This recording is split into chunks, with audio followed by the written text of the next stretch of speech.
We were still in the castle the Duke had brought over from Normandy. It was functional and, perforce, small. The vast body of men camped outside in hovels and, the lucky ones, tents. I was with the household knights, bodyguards, and those who were close to the Duke, and we enjoyed tents. Each day the Bretons foraged for food. They ranged far and wide, taking what they needed from the defeated Saxons. The Duke had sent back to Normandy for both men and food as well as horses. The battle had cost others valuable mounts. I knew that I was lucky to have not only Louis and Geoffrey, but also the most magnificent of war horses, Parsifal. After 5 days, the Duke decided that he needed to act. The English were not submitting, and he was still to be acknowledged as king. William de Warenne, the new Earl of Surrey, was summoned to the castle along with me. "Earl William, this idleness merely encourages our enemies to think that we fear them. They should know that I do not. I intend to march the army along the Thames and accept the submission of the men who line the mighty river. If they do not, we shall fight and settle this with sword and bloodshed."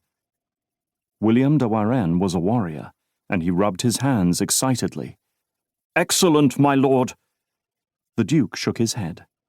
"You will be given the opportunity to lead your men in battle, but first, I want Wintan Cast and Harold's widow to submit. Take young Fitz Malet with you. He speaks English well, and there will be no misunderstandings. I trust you both." The Earl was disappointed, but he was a loyal man, and the two of us bowed our acceptance. "Join me along the Thames when you are done." I was happy, because it meant I would be with my oldest friend, Bruno. We rarely saw Odo these days. He led the Duke's company of archers. I had sent my men back to Normandy, and my horses were cared for by Hugo, the horsemaster. He had 20 men to help him. He liked animals and knew horses. He loved Parsifal, and when I said I was taking him, he nodded his approval. "When you are seen riding the horse, you will be recognized for what you are, a great warrior." He frowned. "Do you go to give battle?" I shook my head. "We head west to Winton Cast. When we return, I will take Louis and Geoffrey, for there will be battles, and these will not be like the one at Senlac Hill, where the fates of the high and mighty are decided, but will be inconsequential skirmishes. Parsifal shall be saved for those battles that will decide the future of this land." We did not have far to travel, and all of us were both well-armed and well-armoured.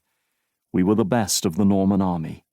My grandfather had not been a knight, but he had recognized the need for protection when mounted upon a horse. My hauberk was made of tightly knit mail rings. It was expensive, and it had been Taillefer's. After the butchery it had needed to be repaired, but was now as good as ever. My conical helmet with the nasal was strengthened with 4 metal strips, and covered my mail coif and ventail. The arming cap had been made in Normandy and was well made. The mittens on the hauberk were fastened around my fingers by leather, and it gave me the touch and feel of my 2 swords. The 2 weapons were across my back in individual scabbards. They had also been Taillefer's. My shield had my red and white design. One day it would bear my signs and symbols, but for the moment was just for identification in the heat of battle. Finally, I had metal-covered boots. I knew others had fully metal boots called sabaton, but I preferred the softer feel of leather on my foot.